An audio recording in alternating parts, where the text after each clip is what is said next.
Hello,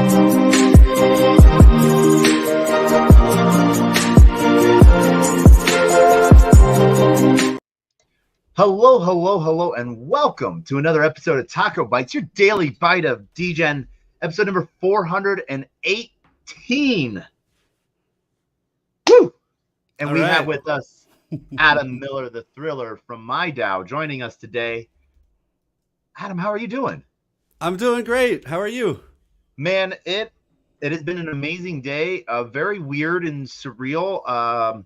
Day 5 of the SBF trial, and I was at that, and then got to watch Caroline Ellison sort of open up today with her first thing, and cray. Just the way that shit is going, and what that sort of reminds me is I'm in a better place, and I got to leave. I was like, I'm leaving. I have someone really cool to go talk to. And yeah, I talked you up today to, I was a little bit of a degen and talked up the show. Blockworks, CoinDesk, Cointelegraph, this guy named Ben from the OC, I guess, that wrote some crypto book that's big. And I'm like, cool, I would love to learn more about your book, and I'll read it. And yeah, but then I got to, we just celebrated the Zen 1-year anniversary, and we got to, I got to talk about you to some people that had like some big questions. And so we're going to have some people come in a little bit from the Twitter side of things. But you know, the opening housekeeping is welcome to everyone from YouTube, Twitter, Twitch, Telegram, Discord, Unlonely, and YouTube channel number 2, and LinkedIn. And I want to introduce to you Adam Miller from my Dow. You're muted.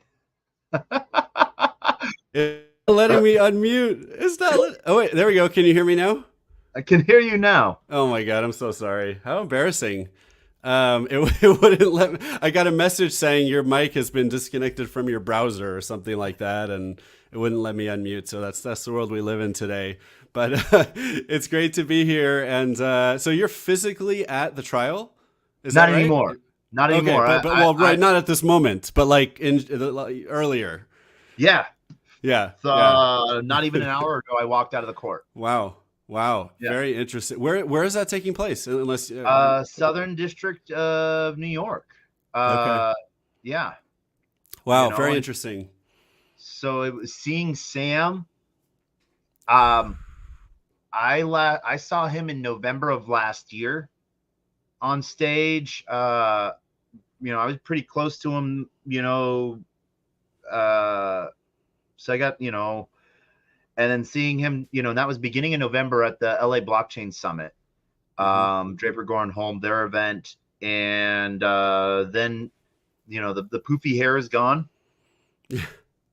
Too big of a suit, These are the important things. These are the important things,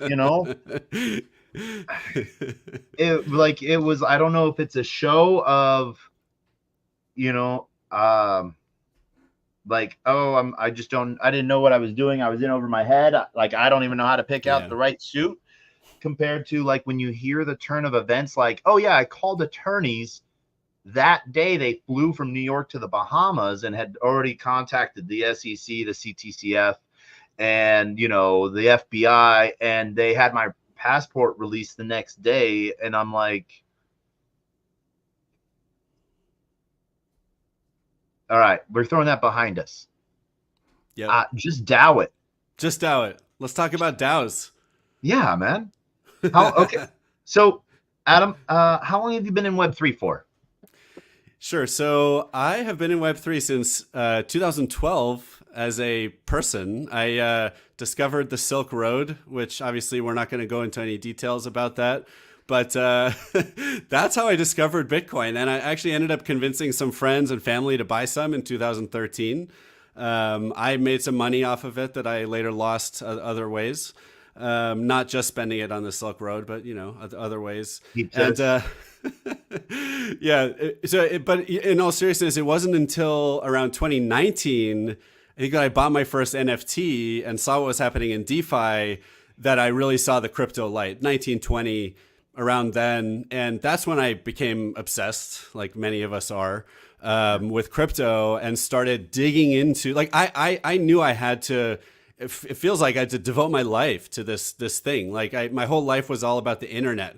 I was 5, I was 10, I was watching people build the internet around me, and I wanted to be a part of it, but I couldn't because I was too young.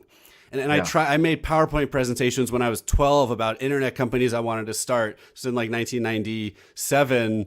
But it just never happened. I was too young. Not that no young people do that. So now that I have another chance to be a part of something bigger than the internet, or at least it's like Internet 2.0 or Web 3.0, I had to be a part of it. So I started researching everything happening in crypto. And if you want, I can go into more detail, but I ended up deciding that DAOs were what I was most excited about and where I was going to devote my career for the foreseeable future. And what was your, all right, so one, we got into Bitcoin same year, I didn't use Silk Road. I ran a sports book, Oh, so nice. people give me cash and I'd give them Bitcoin, or Mm-hmm. go gamble with some other like Dungeon and Dragons friends, and dumb stuff ish, So yeah, lost it, found it, made it, lose it, Yeah. turn it again. But what were you doing Web 2 wise? Okay. So I was an entrepreneur since I was a little kid. So I mentioned when I was 12 making PowerPoints about businesses that I was not able to start. But when I was 13, I started my first business, which was just doing computer consulting for family and friends, and eventually small businesses. So literally, like, I need a new hard drive, right? Or I need more RAM, or why is my computer so slow? Eventually it turned into building website. Most businesses, it was their first website. So like, I'd meet someone from a restaurant did not have a website. Yelp did not exist yet. Google was maybe around the time of starting to exist. And I would build them a website using HTML and CSS and bring in a graphic designer from overseas through ICQ, for people who might remember ICQ as a chat platform. And so I started doing that literally as a teenager. But after I went to MIT, I think they liked me because of all this entrepreneurial stuff I had always been involved in. Coming out of MIT, I started a web startup incubator. And it was focused on Web 2, which was like the big thing at that point in time. Like, Facebook was new, now my video froze again. Okay, you can still hear me? All right. You're good. Social media was new. Facebook, actually, just the summer after I graduated, Facebook launched Facebook Connect, which was the first time you could use Facebook to log into other apps and then access some of the data from Facebook. So like some of the stuff that Cambridge Analytica later took advantage of, at the time was available to people who wanted to develop there. And so I started this incubator. I raised a little bit of money, started a few businesses, and ended up becoming the CEO of one of the Web 2 companies called Abroad 101, which I'm not involved anymore, but it survives to this day, studyabroad101.com. It's a review website and social network for study abroad, for Americans looking to go abroad elsewhere. Briefly after that, I ended up going and working for corporate America at a big global investment management firm called Capital Group, in their corporate emerging technology and innovation group, where we did some blockchain experimentation and research and wrote some papers and did crypto events. And so that's when I was there is when I got reintroduced to Web3. So I did my time in Web 2, Web 1, and corporate America before coming to Web 3. Nice. And so what year did you learn about DAOs? That's a good question. I'm going to say probably 2020. Okay. And why did you think, what was it about DAOs, that sparked, your passion? Yeah.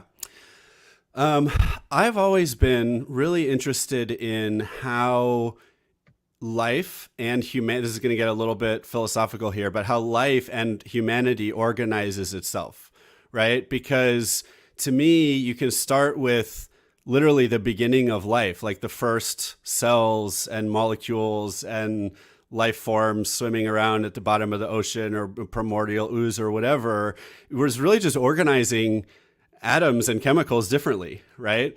And getting the DNA, thing going all the way forward to where we are today. And kind of, you can look at the whole thing from a information theory, which is like a very nerdy, like mathematical thing that's very complicated. But the idea is that you could kind of model everything from those first organisms, and even before, going back to atoms and chemicals and all the way back to like the beginning of the universe, all the way through today, all as like mathematical models that get more and more and more complex over time. Hey, okay, I was going off on a little bit of a tangent, but the idea is that, like, it's all about organization, right? Everything about life you could kind of look at through the lens of like organizing stuff. And especially today, it's organizing people into religions and countries and companies and clubs and schools and every cities, right? All this stuff and an entire, planet. And now there's a new substrate for organizing stuff. And it's not just people, right? It's people and resources and smart contracts, right? Bots, AI, however you want to think about it. There's a new way of organizing stuff that in the universe. And so for me, it's a very deep, like, core philosophical thing that, like, I know this is going to change everything. I don't know how yet, because it's up to us to decide how we want to organize using this new substrate. And certainly one of the really exciting things we could get into is like more democratic forms of all types of organizations, I think is one thing that's really, really exciting about this. But that's substrate. Yeah. That's what, to me, it's like, this is going to be big. So, the decentralized part of autonomous organizations, like almost just like an organization without C-level staff. And, at some point people think that that's like, I remember, like, everyone thought DAO it, just DAO it, like you say, like your banner says, just DAO it. Yeah. Everyone thought a DAO was the solution for anything. It was the hot, it still is sort of the hot word, a hot buzzword, lose a little bit of its structure. But you've sort of took that into a whole different aspect of, no, let's bring structure to it, make you an actual business, and what, you have a country behind you. My DAO, for those that don't know, MI, Marshall Islands DAO. Did you know that it took me like 3 months for that to like, figure out what the MI. Yeah, I was just like thinking you were a Web3 version of my DAO. Yeah, right. Then I was like, oh yeah, no, that 100%. I think, yeah, it was like 3 months after learning about you that it made sense, because I don't think I'd seen it spelt out anywhere. You didn't have like business cards yet, maybe. I never gone to your site. I just knew you. Yeah. And I knew you were setting businesses up as nonprofits originally. Mm-hmm. And now you have a for-profit model as well. Mm-hmm. So how did that journey start? Why the Marshall Islands? And then let's go throughout the rest of it. Sure. So I think what we as an industry are building in terms of DAOs is extremely broad, right? Kind of like I said before, it's new ways of organizing everything. It could be clubs, schools, communities, associations. Certainly one of the use cases is businesses, right? And projects and trust. I mean, the list, like any of these words we use to describe different forms of organizing people or people and resources, DAOs are impacting and certainly will impact. For a particular set of those projects, those DAOs, it's going to make sense to form what's known as a legal entity. And here's why. And here's kind of the story of how this business came about. A few years ago, I was consulting for a friend of mine's DAO. It's called Admiralty DAO, governs the Clipper exchange. You could check out clipper.exchange. It's a DeFi protocol, a DEX. And we were offered, this was during the bull market. So naturally, a layer one protocol said, hey, how would you like $1 million to build on our protocol? Stuff this has not happened for the last 2 years. And we said, yeah, of course. Yeah, that sounds great. And they said, okay, well, you're going to need a legal entity to sign this contract with us. So basically, we can't give you the $1 million until your DAO, your protocol has a legal entity. So at the time, this was before my DAO, we kind of looked around the world, looked at like LLCs in Delaware, looked at Cayman Island Foundation, looked at BVI trusts, like all these different legal structures that we were told we had to have one. And none of these structures allowed us to truly be a DAO in our eyes. It was like we were going to be trading off, okay, we're going to get a legal entity, but in exchange, we have to have a board. And we're like, wait, but DAOs don't have boards. Usually you can if you want, but like 99.9% of DAOs don't want to have a board. You don't want to have directors, officers, trustees, even most of the time managers. And so virtually every legal entity in the world was off the table right away. And it was like, wait, so is there really no good solution out there? Like no legal entity that truly allows a DAO to be a DAO. The other part of the story, just to give a little bit of background, is that back in 2018, my co-founder and I were hired to do marketing for a project called the SOV cryptocurrency in the Marshall Islands, which is a country in the South Pacific. And this project never took off, maybe still will one day, but that's how we met senators and other leaders in the Marshall Islands. And we stayed in touch with them, and we would just have a call like once a month. It's like, hey, like what's a cool thing we can do in crypto together? Like this was senators there that like leverages the sovereignty of the Marshall Islands and helps drive safe, compliant innovation in Web3 and crypto blockchain. So when we had this problem with our DAO, we said to the Senator David Paul, hey, here's an idea. Why don't we create a new legal entity that's made for DAOs? We saw Wyoming was working on something similar called a DAO LLC. We said, let's follow a similar model. We'll make some improvements to what they're working on, but follow a similar model and create a DAO LLC legal entity in the Marshall Islands. And frankly, we were all surprised when the first law that we helped write passed their parliament. It was like, all right, well, we better like start figuring out what to do now that we passed this law. And so that began the journey that has culminated even just a couple weeks ago with passing the third law that we helped write in the Marshall Islands, building a business called MyDAO, which stands for Marshall Islands DAO, the business that I run that is the registered agent that can actually create these and maintain these entities for people. So if you're a Web3 project and you want to have a DAO LLC, you come to us. There's template documents, there's some consulting, not legal advice, but other consulting that we provide to help you actually set up that DAO LLC. Yeah. And so whether it's an individual that's wanting to set up a DAO or it's a project or a protocol or some form, that is wanting to move forward, you're that sort of entry point to help set up either a for-profit or non-profit entity. Now, there as an LLC, correct? Or charity? So first of all, I would say not every project needs a legal entity, right? And so I'm happy to just help people figure out if they should even have a legal entity or not. A lot of projects aren't sure if they want to have a DAO or not, or maybe they want to govern their system differently or use regular traditional companies, which, people can debate whether that's the right approach for various crypto projects and protocols. But, there's different approaches. So we have something called the Guide to DAO Incorporation on our website, mydao.org.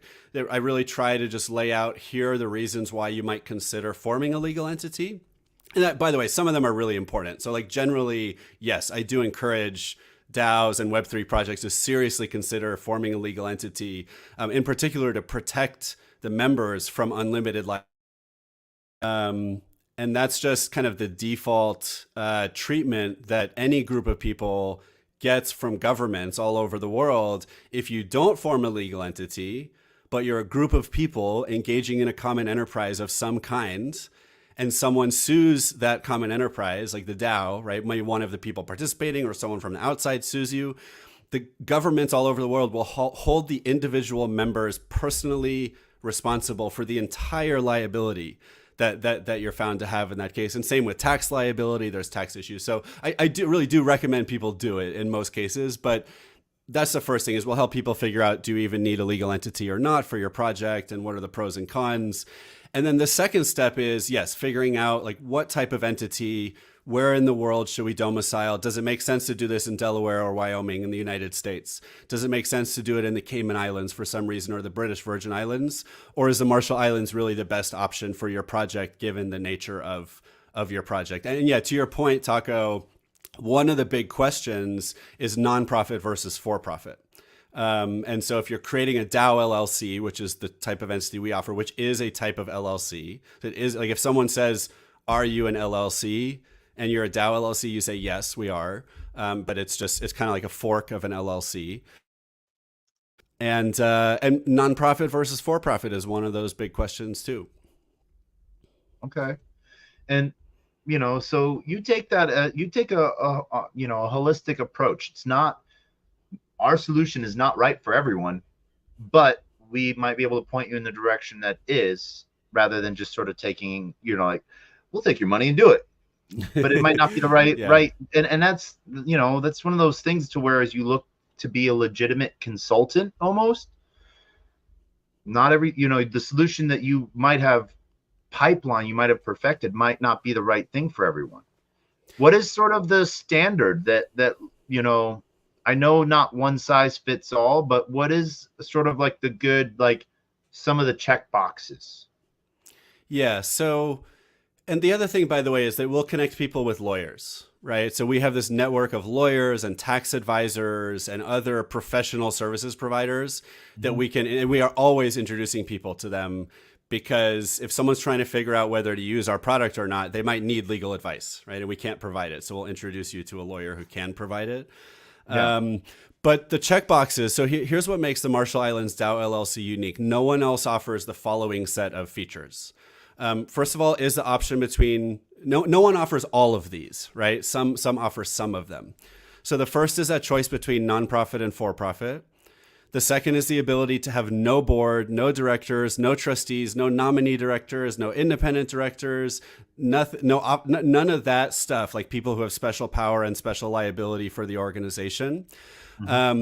No paper record keeping requirements. So as long as you're keeping track of everything on chain, as most DAOs either are or will in the future, you don't have to keep paper records as well.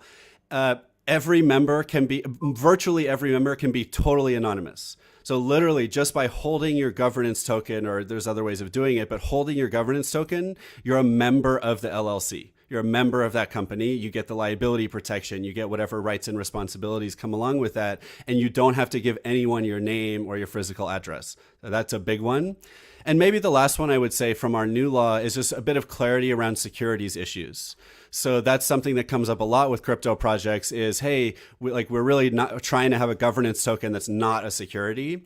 And so the new law that we helped write really provides clarity around how you can avoid your governance token being considered a security in the Marshall Islands, which should help you also achieve the same in the rest of the world. So really, there's nowhere else you'll. Actually, I should say that the closest you can get to what we're offering is in the United States, and the problem with that is it's in the United States, and so if you're looking for something outside of the United States, there's really nothing that even comes close yet. So, and what, we've talked about this. What are some of the protections that, the Marshall Islands as a sovereign nation? We're not even going to talk crypto regulation or lack of, but sovereign nation protection that Marshall Island provides. Sure. So Marshall Islands actually for the past several decades has been one of the leaders in shipping jurisdictions. So you have companies that are traded on the New York Stock Exchange and NASDAQ, about 50 of them that are Marshall Islands companies. So it's actually a country that has a long history of being a chosen corporate domicile for businesses, large global businesses all over the world. And so you can trust that what the Marshall Islands offers is real, It's a stable democratic nation that's protected by the United States, but not under U.S. jurisdiction. And the U.S. has a military base there. It's where a lot of the missile defense stuff happens. So it's a very important place to the United States, which is really a positive from a security perspective. So this is a country that's good at legal entities that is now saying, you know what? And by the way, I didn't mention this earlier, but DAOs are a little bit like ships. They kind of live like everywhere and nowhere at the same time. Kind of like a ship, like a large ship. And so now the Marshall Islands is saying we're really good with ships. Now we want to be really good at DAOs too. Okay. And there's the like IP protection and stuff like that too. We've talked about and so, but then at the same time they have the parenthood of the United States being a territory. So like you said, it's not a territory. It's not a territory. So it used to be a territory. So after World War II, and actually kind of amazing story, going back a couple hundred years, the Marshall Islands was a German colony territory, and then Japanese, and then United States. And now it actually is a free sovereign nation with a strong alliance with the United States. So that's why you don't have to follow like all the US regulators, Department of Justice, CFTC, SEC, all that stuff, unless you have some other reason why you fall under their jurisdiction. Yeah, not part of the US. All right. So then I learn something new every time we talk. Awesome. I love this. But as someone setting up an entity in the Marshall Islands, they still have US, like they can still open up US bank accounts and such. Yeah, and some of our DAOs have. So, I mean, one of the cool things about legal entities and corporate law in general, I would say, is there's a very strong tradition and even treaties in place that have been in place since around World War II that cause every country in the world to pretty much always respect other countries' corporate laws and entities. So it almost doesn't matter if you're registered in, I mean, I don't know the specifics, but I'd imagine if you have a company in Iran, which is like the US enemy number one, and you end up in court in the United States, they're still going to respect that corporate entity and not come after you individually for whatever business liability there may be. That's the sense I get, is just that it's by treaty and by tradition. It's just not so like even people who, let's say, have debated me on the merits of the Marshall Islands versus a different jurisdiction, no one has ever argued that you don't have the full protection of law that you would with a U.S. entity or a European entity or any other entity. I think it's just not really a concern. Okay. So, but then they have, it was funny how you say Iran. I'm like, in Web3, like if I get to a site that has geo blocking, it's like your IP says you're either in North Korea, Iran, or New York. And I'm like, shucks. Darn it. That's a good one. Thank you, Nord. I'm in Denmark now. VPNs are the greatest. But what are some of the steps, of going through and figuring out whether or not my DAO is right for them, Yeah, so I would say it's the following. So one is that you either today or in the future want to really be a DAO. Right? You want to be decentralized. You want to use a token. You don't want to have a board. You don't want to have paper records. That's the first thing. And basically, if you've said that, you're either going to be in the United States or Marshall Islands for sure already, right? Mm-hmm. But the next thing is wanting to be offshore, the United States, right? And not wanting to opt into the full U.S. regulatory framework, which, by the way, the other problem is that people around the world don't usually want to be a part of a U.S. entity if they can help it, because they don't want to have to report to the IRS or other U.S. government institutions.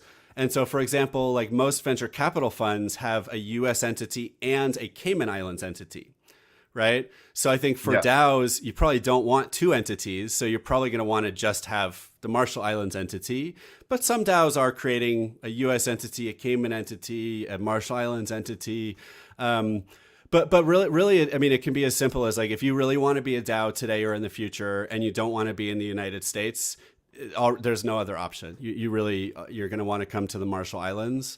And beyond that, I mean, I think one of the ways you think about whether you want to be in the US or not, or some other country, is if your whole DAO is related to one jurisdiction, then you should not use the Marshall Islands. If ATX DAO, Austin, Texas DAO, should not use the I love Marshall ATX Islands. now. I'm part of Yeah. ATX now. Yeah, awesome. Yeah, they're great. I get their emails. They had a good one this morning, and Yeah. they're great. And there's just no reason I mean, the thing is, if a bunch of people in Texas create an entity in the Marshall Islands, that actually causes red flags with the IRS and other institutions who are going to potentially say, we're going to ignore your entity because there's no reason for you to create it. But if you're a DAO that actually either today or in the future has members in Texas, Miami, England, Japan, South Africa, Israel, etc., whatever, Who knows right? where?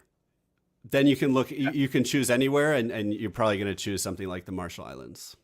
All right. And now you've talked that, there's multiple layers of services that you guys provide. If someone checks the boxes and they want to move forward with, moving forward with my DAO, I know there's a range of prices, and so you can't really say, oh, it's going to cost $9.95. But what does that range sort of look like, and what does that include?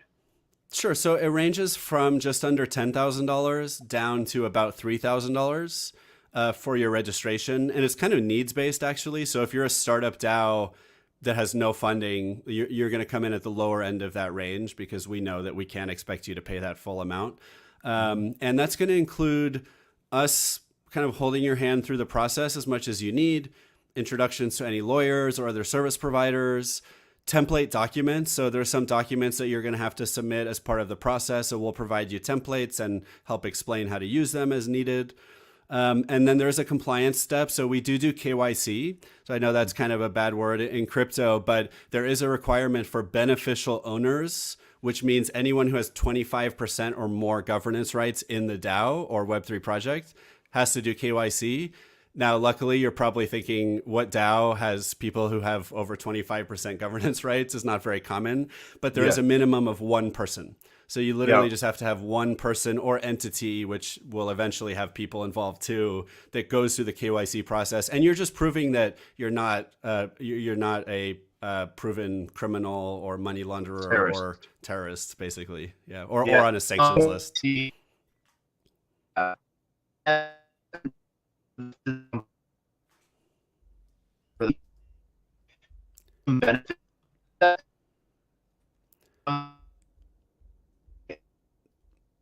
Say, Taco, I'm not getting your audio. I don't know if it's me or you.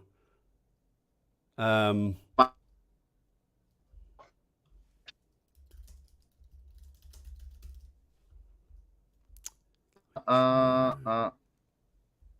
gonna try. We are sort of we are sort of blacking out and going back in. Are you there still? Yes. Can you hear me now too? I can hear you now too. Okay, great. Yep. So if I remember right, and correct me if I'm wrong, isn't there some benefits for that individual that KYCs? Don't they get a visa, golden letter visa, or entrepreneurial visa? No, nothing like that. So you don't have to come, and you're not specifically invited to come either. Now, there's no reason you can't visit the Marshall Islands anyways, with or without this process. But no, there's no special, and there's also no special legal liability. So that's something that concerns people as well. If I'm putting my name on this, does that mean I'm specially liable for the organization? And I tell people there's no legal liability. You could argue there's a practical liability in that if you do get sued, you're the person that we're going to try to find so we can serve you the lawsuit on behalf of the organization. That doesn't mean you'll be held responsible, but if you're the one person we can track down, then we're going to be trying to track you down. Okay. So then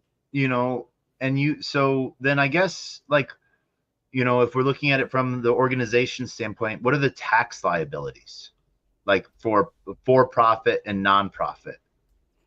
Yeah, good question. And I saw a message, someone saying connection died on the stream. I wonder if it's I don't know if it stopped streaming anywhere. I'll let you worry about that. I'll check on that on my end. Yeah. Yeah, but in terms of taxes, so you have two options with a DAO LLC in the Marshall Islands. And it's another advantage over United States entities where you start out for profit and then you can later apply for nonprofit status, which is complicated. In the Marshall Islands, you start out as either a for-profit or nonprofit DAO LLC. And the nonprofit is treated for tax purposes just like a foundation in another country, which means there's usually no reporting requirements in your home country. You're not allowed to get paid dividends from a nonprofit, and so there's no pass-through taxes. So a nonprofit, being a member of a nonprofit DAO LLC is like being a board on a foreign foundation. Except again, there is no board, but from a tax perspective, there's just usually no tax implications, and there's no taxes from the Marshall Islands. Okay. A for-profit DAO LLC, just like a regular LLC, does have pass-through taxes, which means let's say there's 100 members, and the company makes $100 in profit. If you're one of those 100 members and you live in the United States, the IRS is going to say, well, we want you to pay taxes on $1 worth of income. Even if the LLC didn't actually pay you that dollar, but you're kind of responsible for it. And then there is a tax from the Marshall Islands of 3% of gross revenue.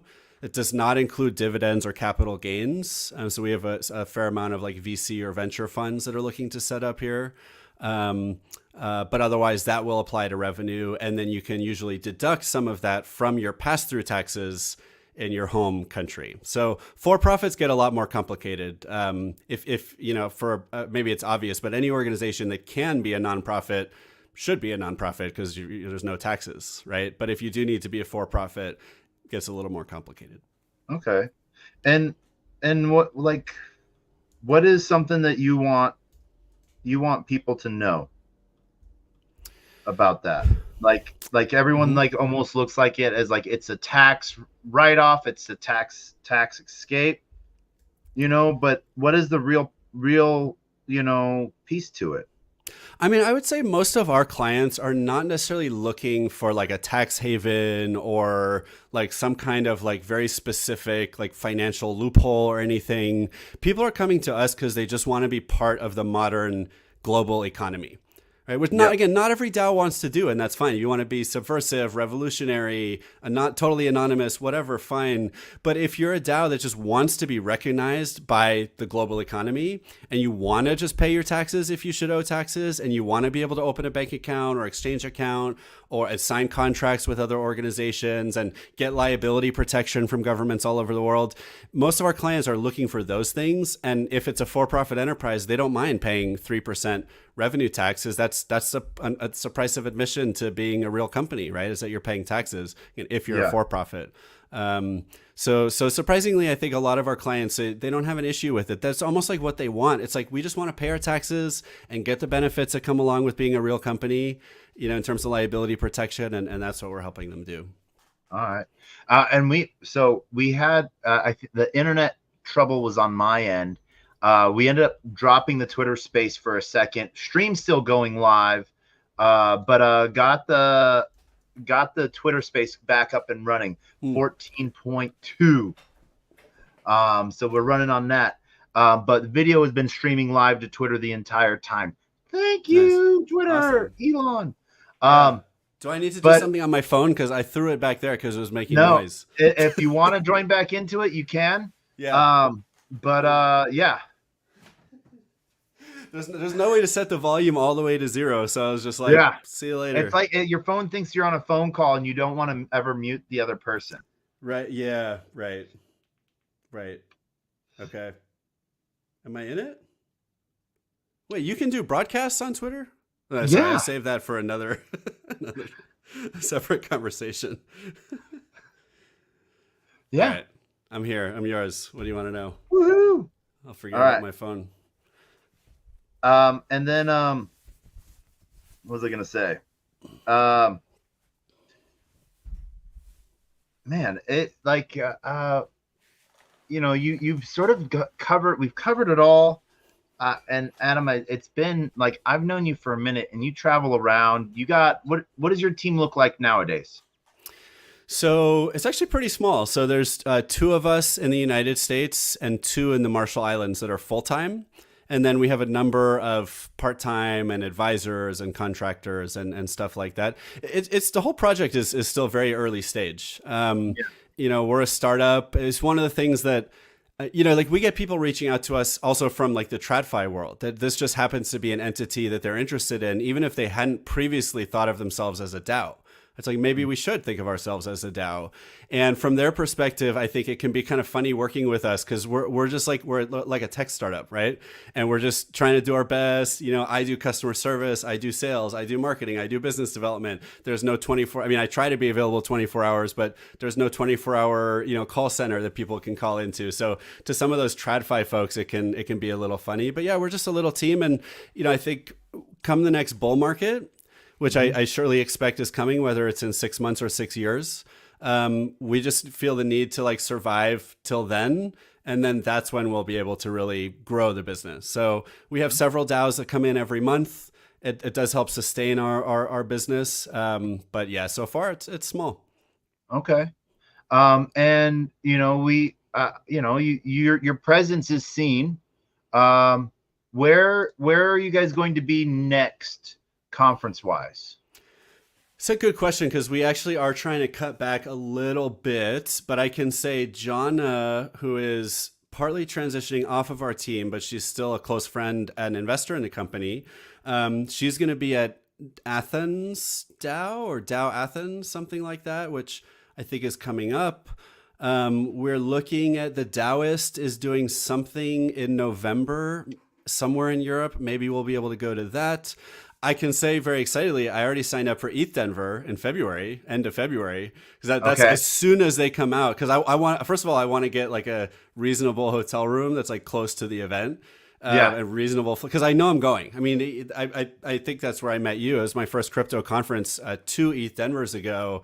And to me, it's more than just a business event. That's really kind of like my spiritual, like first crypto conference, like get so excited, remember why I'm doing this in the first place kind of experience. So I will be at ETH Denver for 10 plus days with Goldie, my dog, as Okay. usual. So come find me there, if not sooner. I think my first like conference outside of Bitcoin was ETH Denver 2019, Mhm. and then the world took a break because Mhm. like some COVID thing, Yeah, something happened. something happened. Yeah, it just wiped our memories and stuff. Um, but yeah, no, went from there and then yeah, no, travel the world nonstop, going to conferences and get to talk about you and other DAOs, and it's sort of really cool to sort of see. So here's a funny question. You're set up as a legal entity, correct? My DAO? We are a traditional corporation though, because we kind of have to act as like the bridge between Web 2 and Web 3. So Are we're you we're set up in just the Marshall Islands? we have a Marshall Islands corporation and a Delaware corporation. Okay. Yep. All right. Now, Yep. I personally, right now, with everything going on, how do you see the market right now and everything and like regulation or lack of? Well, I think those are two big questions. And I would say that, so I just read an article today by Fabrice Grinda, who's the founder of one of our venture capital investors. Hmm. And his article is like all the reasons why he's really bearish on the US economy. And a lot of it has to do with a lot of risk coming out of credit markets, including commercial real estate, where it does sound like there could be like a 2007 style kind of like reckoning where markets just like blow up and we end up with a big recession and turmoil and even before that, I mean, money's already not flowing. Like I know for sure, just even reading statistics and from personal experience, like VCs are investing like a quarter as much this year as they were 2 years ago. And they're also not raising new money, right? They're raising, I think, less than a quarter as much money, new money to invest in the future. So for the foreseeable future, it's going to be really hard to raise money. So anyone Yeah. in crypto, I think, does need to think about that perspective of like surviving through the Well, bear market. inside the United States, I think. Good point. I don't know as much about outside the United States. I mean, I feel like usually in these economic crises, the U.S. ends up better off than the rest of the world. But you're right. I can't say that I really know.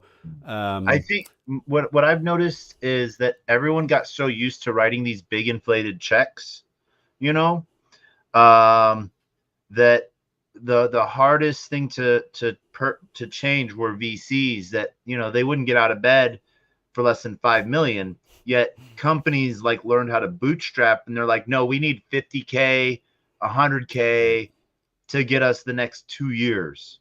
And people are Right. like, I'm not getting out of bed for that, you know? So Yeah, good point.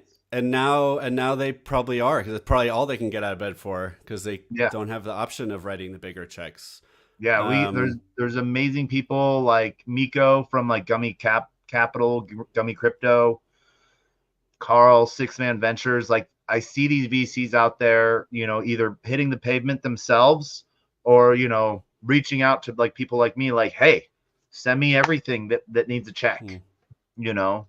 And so it's starting to flow again, I think. Oh, that's interesting. Everyone's starting to get ready for the happening, you Hmm. know? That, Well, the that's the happening. other thing. I think it's equally likely that in 2 months, crypto is going to be going to the moon and everything's going to change like overnight. And I think it's just so hard to predict.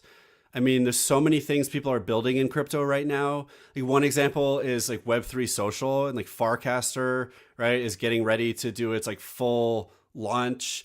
And like who knows when there's going to be another like world event that for some reason like the people don't trust Twitter anymore, but we need something like Twitter, and everyone goes to Farcaster, and that forces them to get an Ethereum wallet, and everyone has to buy some Ethereum, and the price goes up 100%, and then people start buying because it went up 100%, and now it's going to go up. So I think it's so hard to predict. I think it's just when things are down like now, I think we have to like prepare for the worst and hope for the best. Yeah. I think, well, what's sort of hilarious is as you say that, we are, um,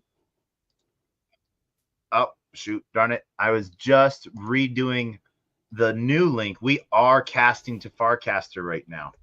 What? Yeah. That's awesome. Through a Burra or what tool?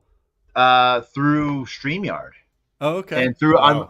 Unlonely app. So what's really hilarious is I've Oh, been part of wow. Unlonely for a minute, and I do a disservice to the other power users, you know? Like Hmm. I just hop in the chat here and there, you know, because I'm like, I just stream every day. I don't try to make it a party, you know, I don't try to do anything. Mm, I just try to make sure the one thing, no matter what I do, TacoBytes is daily, you mm. know, consistently inconsistent, but daily. Wow. Um, and um, you know, and so Unlonely, you know, they just got some major recognition because they did dating, uh leverage dating on chain.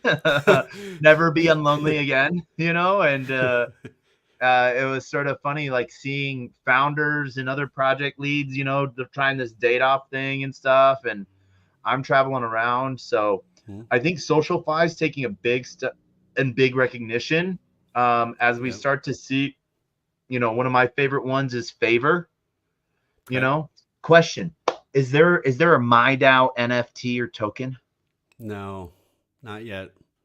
Like I'll, even I'll, like an I'll SBT or something? Not yet.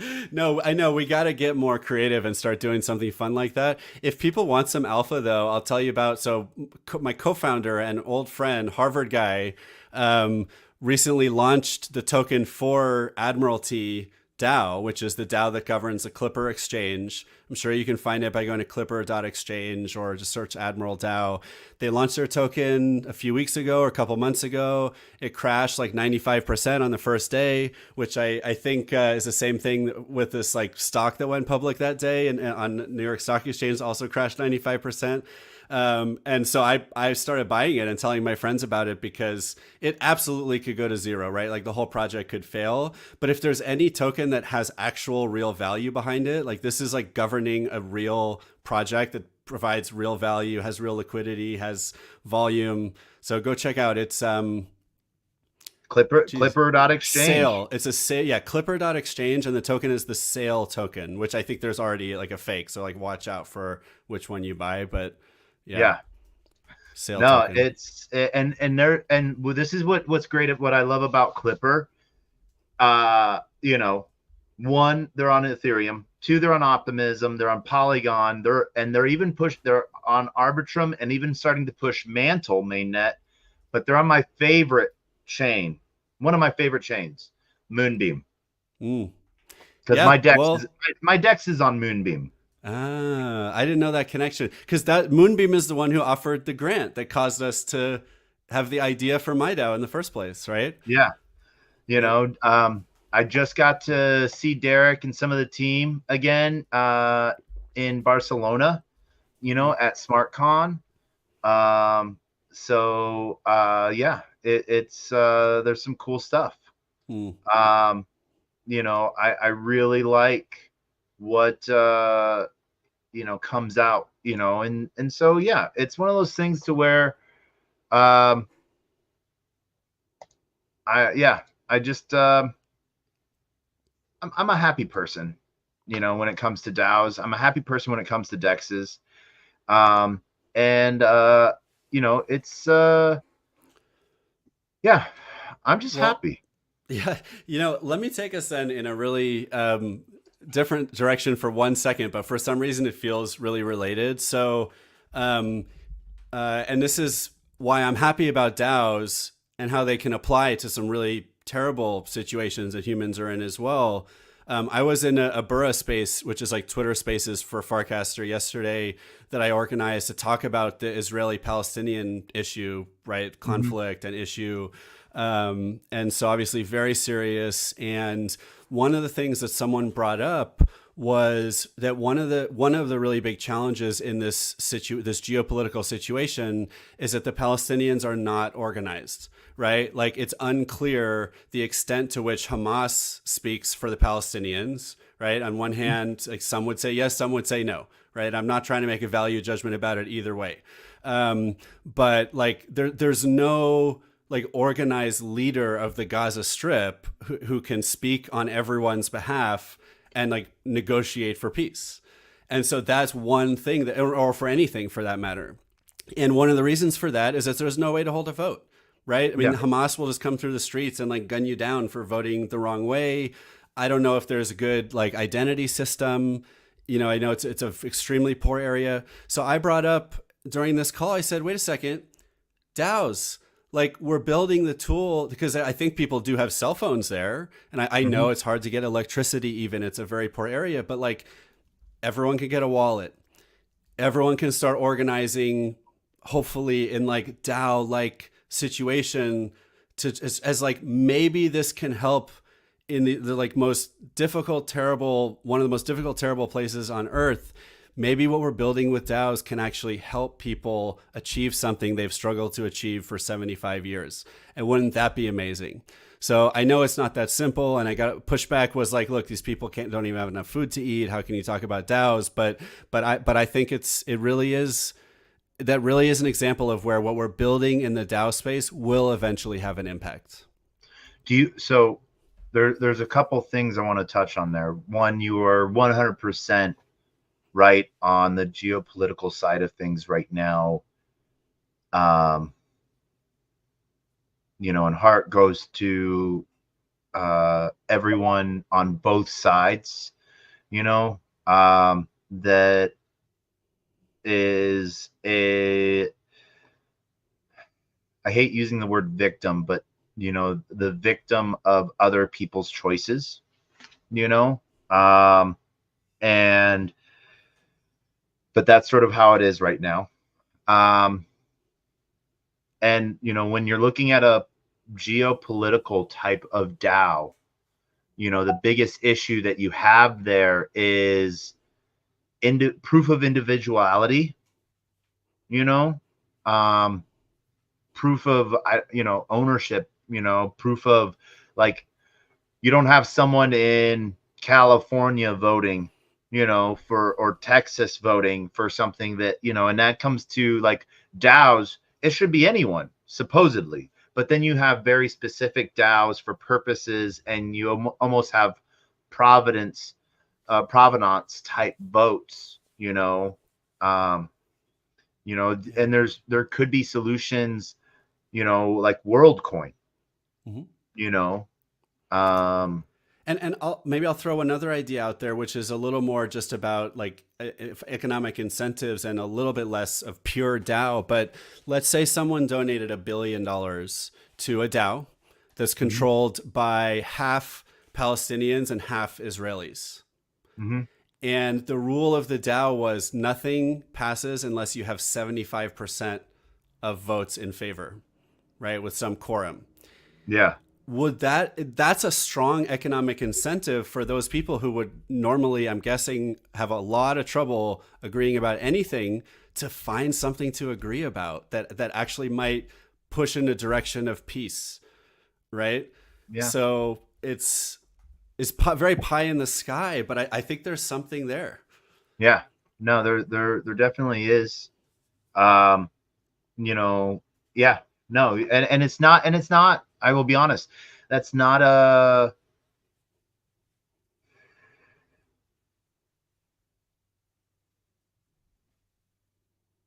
cake and eat it too type of dream. It's not too far in the distance, Um, I always sort of felt that we were like, we're not far away from mainstream adoption. Mm-hmm. And I got to listen to Andrew D, the founder of Republic, and he was into Bitcoin like 2 years before us, or a year and a half before us. And as he says, I thought I was late because my friends were mining like 1,500 Bitcoin a day, and I was only mining 600 Bitcoin a day, and I thought I was late. And he Mm-hmm. talked about the history of technology and the adoption of it. He talked about radio, from when radio was invented to when it was in the home. He was like, that was 27 years. TV, from creation to adoption in the home, 22 years. Email, 25 years. TCP, standard internet protocols, another 25 years. URLs, 22 years. And he's like, if you look at this, the bell curve, the standard was 25 years. We're already 15 years into this. So 10 years away for this technology is not that far off. Yeah, no, I think unfortunately you can make that data show whatever you want, right? Because we've probably both also seen the chart that's like laundry machines 100 years, radio 50 years, TV 25 years, internet 12 years, TikTok 6 months, right? So yeah, and then you have people arguing, why is it taking crypto so long? But I agree with you. I mean, look, I'm on your side of the issue. I think this is more of a social adoption issue than just like choosing to like use an app because it's fun and we heard about it really quickly. Yeah. So I think it's very reasonable that this is taking some time. But I really think, well, here's another way to look at it too. So look at it in terms of like price movement, which I know is not the same thing as like adoption or impact that we're going for. But each of these like bull bear cycles seems like it's about 10x adoption, right? Going all the way back to 2008. Maybe those first 4 years, maybe it was 1000x, 1000x, 1000x. No, it's not even. It's like 10x, right? 10x, and it's happened like 10 times. I can't do the math quickly enough in my head. That's like 10 million or 100 million people. This next bull market is a 10x from 100 million people to a billion, and now we're at like every one person in every family is in it, right? Maybe one out of every 8 more 10x, and now literally everyone's on it, like the internet. So we're talking about like 3 years, 6 years, 8 years. Yeah, like, well, those cycles, if we're talking cycles, that's bear cycles. That's 2 bear cycles, 2 4-year cycles, 10x each time. That's that's right. That's everyone. 10 billion Yeah, people. and so at the most, it's going to be 2 more cycles, and if this thing has the potential we all feel it does, which I certainly I feel very strongly about. I know you do too. I think we're right. I think it's inevitable, and yeah, so I think it's at the most 2 more cycles. Yeah. So then I guess, are you bearish or bullish on a Bitcoin ETF, spot ETF? Because futures is already out there, the Mhm. derivatives. So spot ETF. Yeah, well, in the sense that I do think it's going to happen, Mm-hmm. and I think it's going to be good for prices. Mm-hmm. Probably reduce volatility because you'll have more hedging with that financial product. Mm-hmm.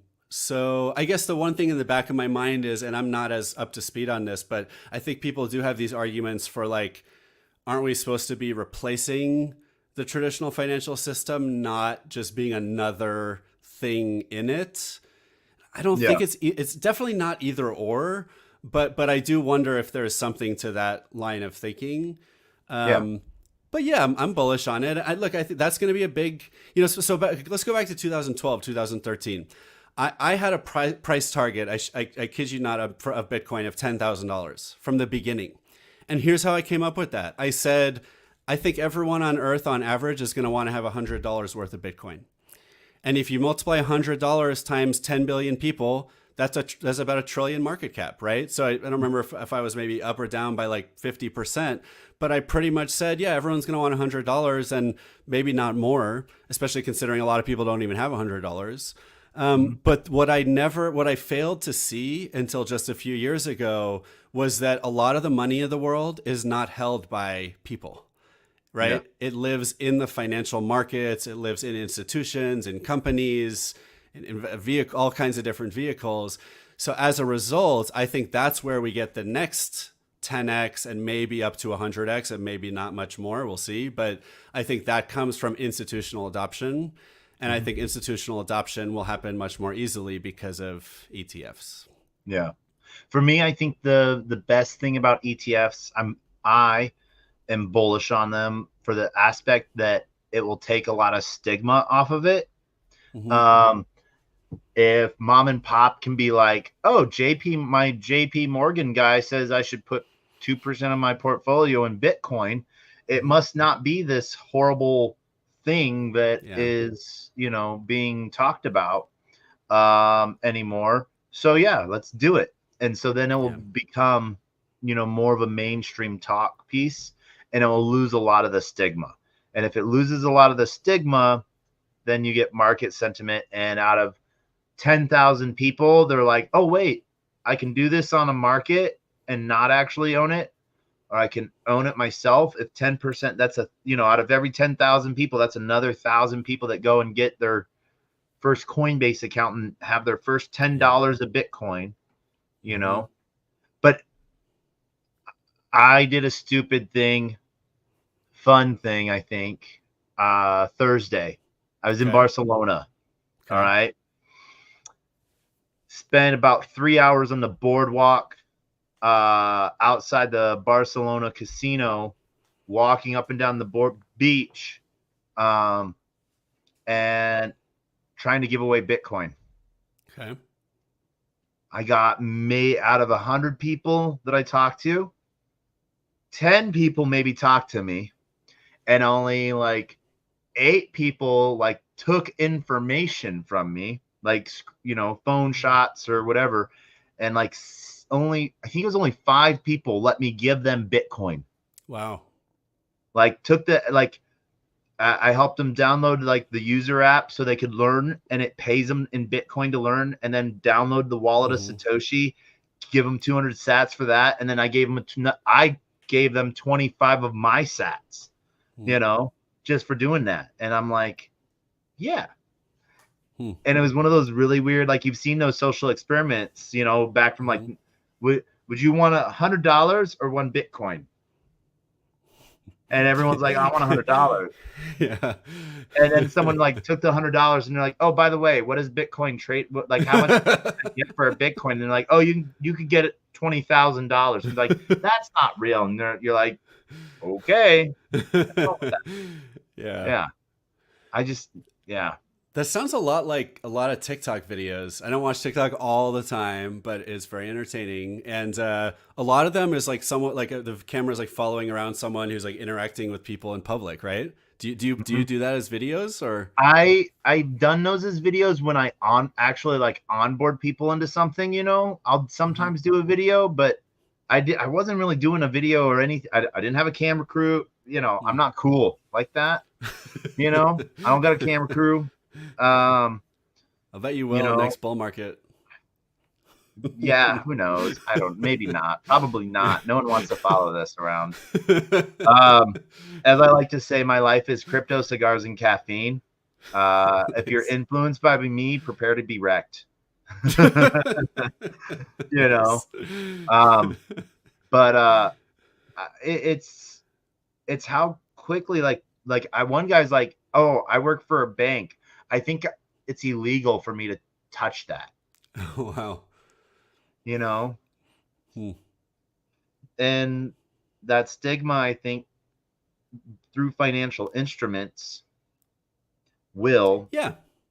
relieve a lot of that stress and Well, and pressure. look, you walk up to someone on the street offering them free Bitcoin, they might think you're the next Sam Bankman-Fried, right? I mean, how do they know that you're not telling them to install something so that you can defraud them, right? Yeah. There's like no way for them to know, but if they start out through JP Morgan or whatever and then slowly, hopefully move towards some self-custody and stuff like that, then they'll I mean, in some ways, it's a better model. I mean, look, how can we argue with the fact that if you walk up to someone on the street offering them crypto, there's no way for them to know you're not the next Sam Bankman-Fried. And Mm-hmm. if they work with JP Morgan, I probably most people, even who really hate the TradFi system, could say that they're probably trustworthy with like a Bitcoin ETF. Mm-hmm. Maybe that's debatable. I don't know. I mean, maybe there's, No. Well, I don't know, but it's everyone like, like the classic is, oh, there you don't give anything for nothing. And I'm like, no, like people donated to this project to give it away, mhm, you know? Let's get like the idea is to give it away. Because mhm, if you learn a little bit, it will spark you. You yeah, know, and you know, what is it? Metcalf's law. The more people that have one, you hmm know, an individual of something, the more the price go up, not the more oh. that one person has. Isn't it also, or maybe it's a different law that the more people who have it, the more valuable the network is, right? Yeah. Not even in Yeah, terms of price, but I think like, that's yeah, I think that's yeah, Metcalf's. You know, yeah, like the more valuable the network, not yeah, necessarily the token price. yeah, I get my laws mixed up sometimes. I'm like, oh, that's the you know law of energy. You know, thermodynamics. yeah, Hmm. So yeah, no, but it's the more dispersed something is and active, the more power it has, and that's just like a DAO.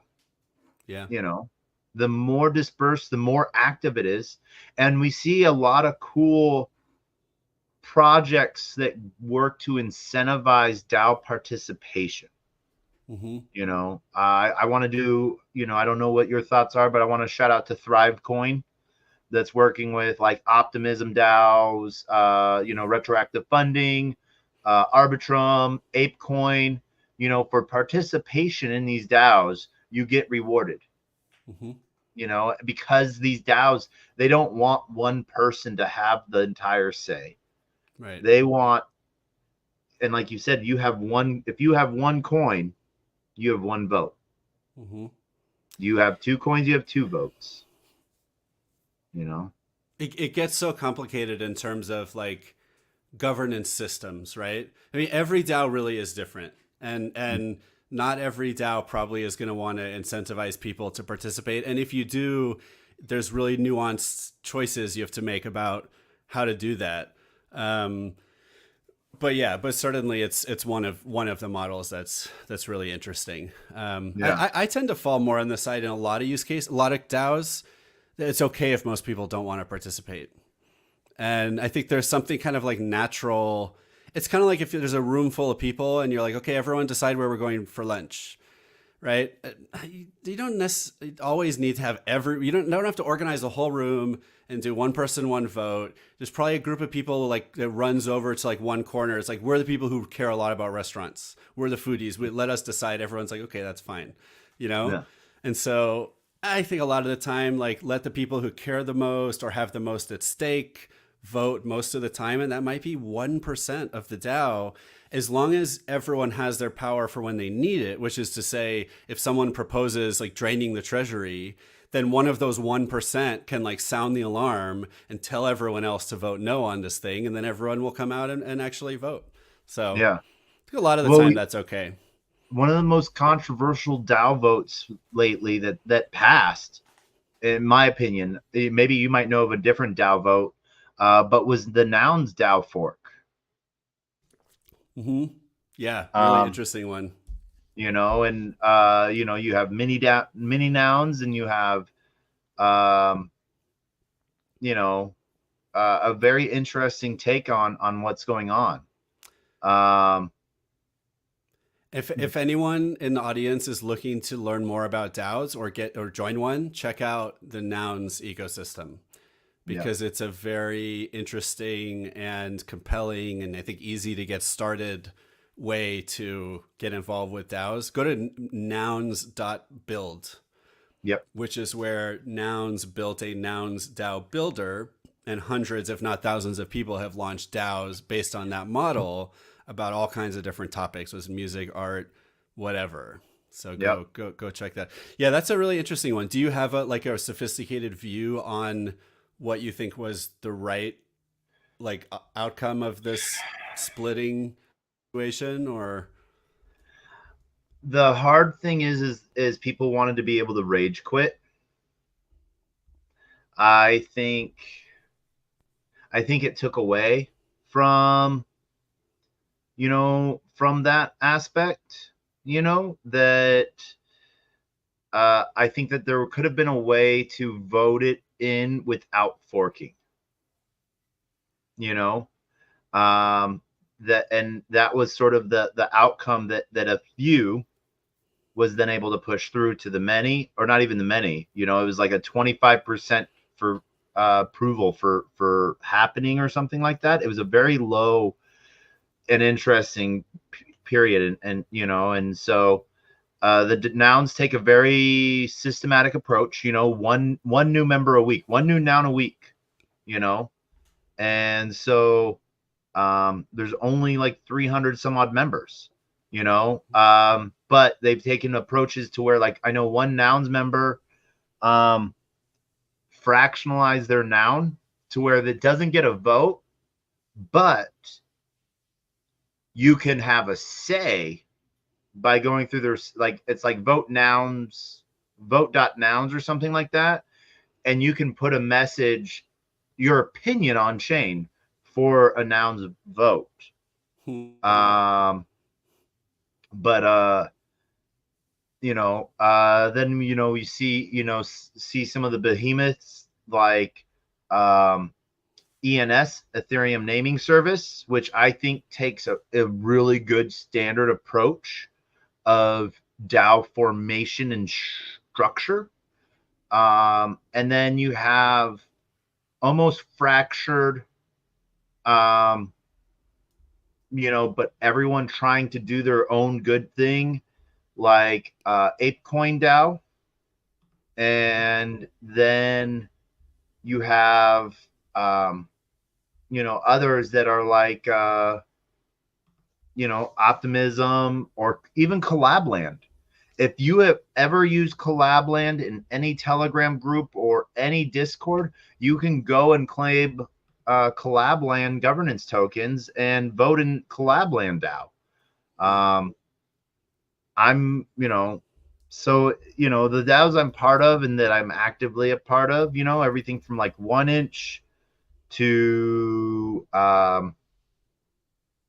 Miller Time DAO, there I'm in, yeah, VC Tiger DAO. I used to help with a lot of DAOs getting formed and funded through Harmony. Mm-hmm. So personally, I like Robert's Rules of Order, parliamentary procedure. Mm-hmm. I think that that's a very good process for a DAO. I think Mm-hmm.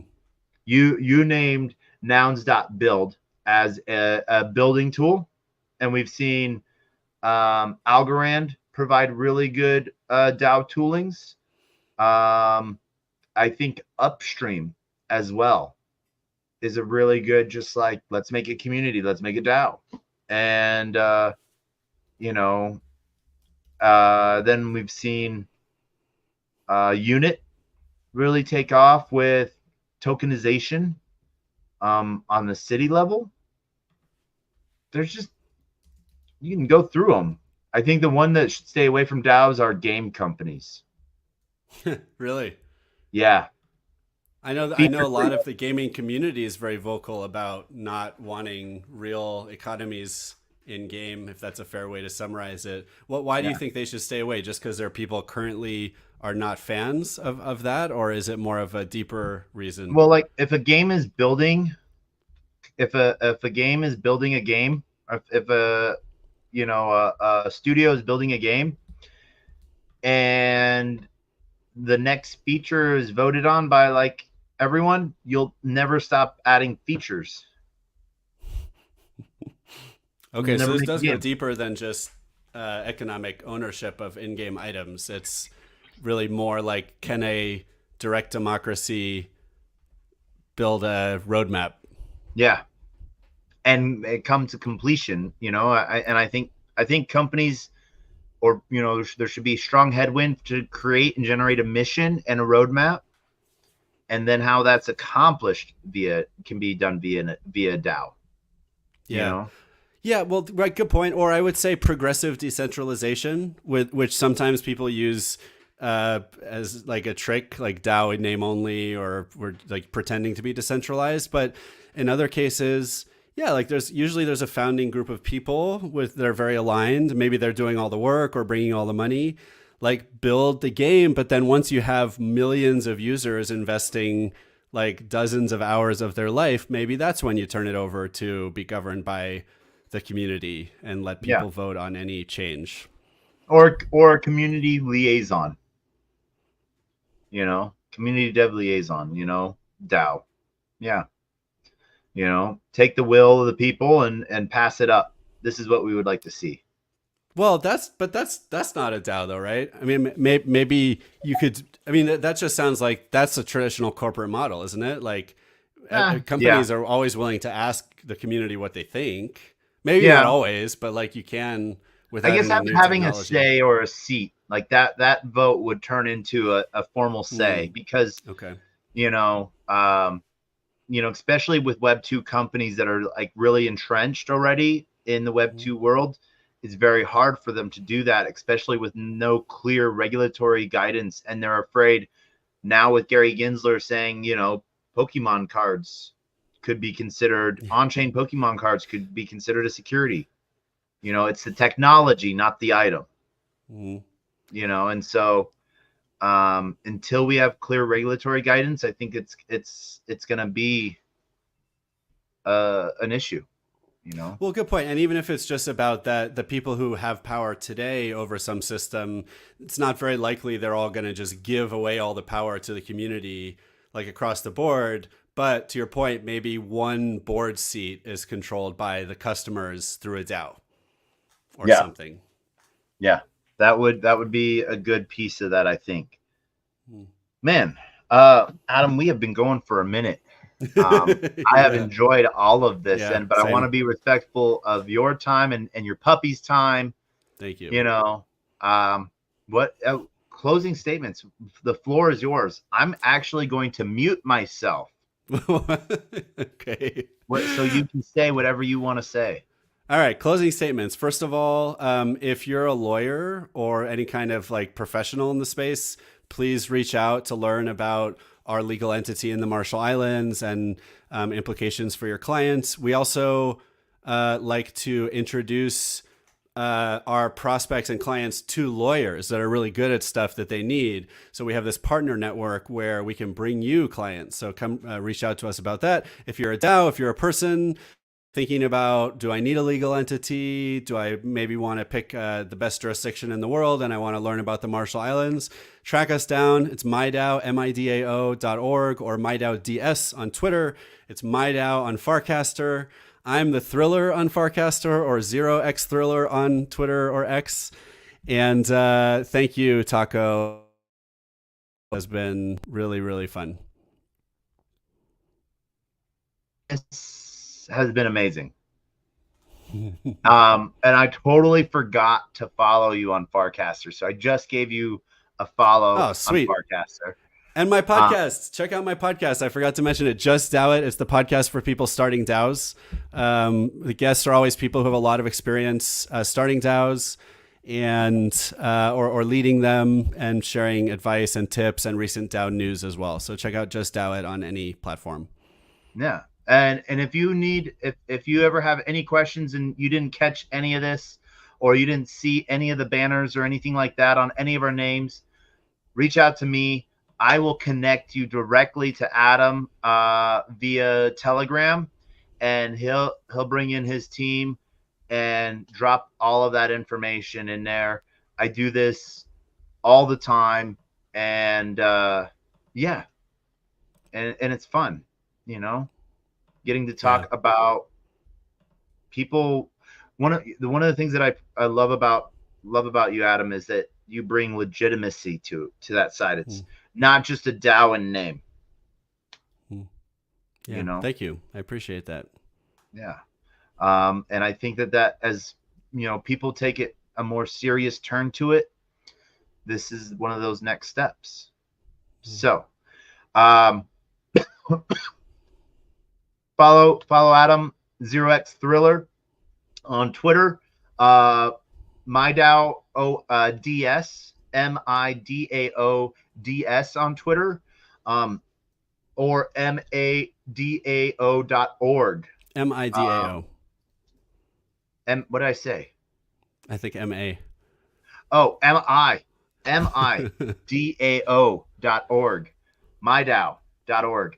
Online, or hit me up in the comments. I want to, thank everyone from Unlonely, YouTube, Twitter, Telegram, and Twitch, and LinkedIn. And then I need to ask, my call to action, just so we can post this on Rumble. Follow us on Rumble so we can get we have to get 5 subscribers to get to be able to live stream on Rumble. So please join us there. But to everyone that is on Unlonely, huge shout out to the entire Unlonely family. Everyone joining us via Twitter, thank you so much for hanging out with us for these 2 episodes. And Adam, this is your first time, I think, being on the show all the way through the end.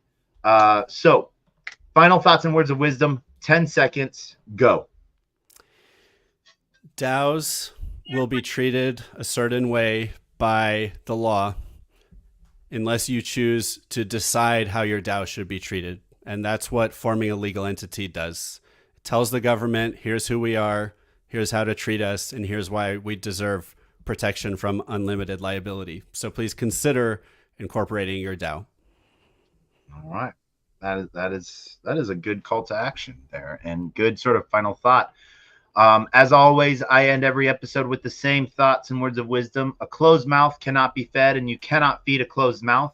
Meaning, if no one knows you're looking for opportunity can never come a knocking. And if opportunity does come knocking and you don't answer, it's going to keep on walking. Huge shout out and love to Liam. And Adam, we get to end with the greatest, worst knock joke on the face of the planet. And since you are here, you get to help us with this. Are you ready for it? I'm ready. Knock. Who's there?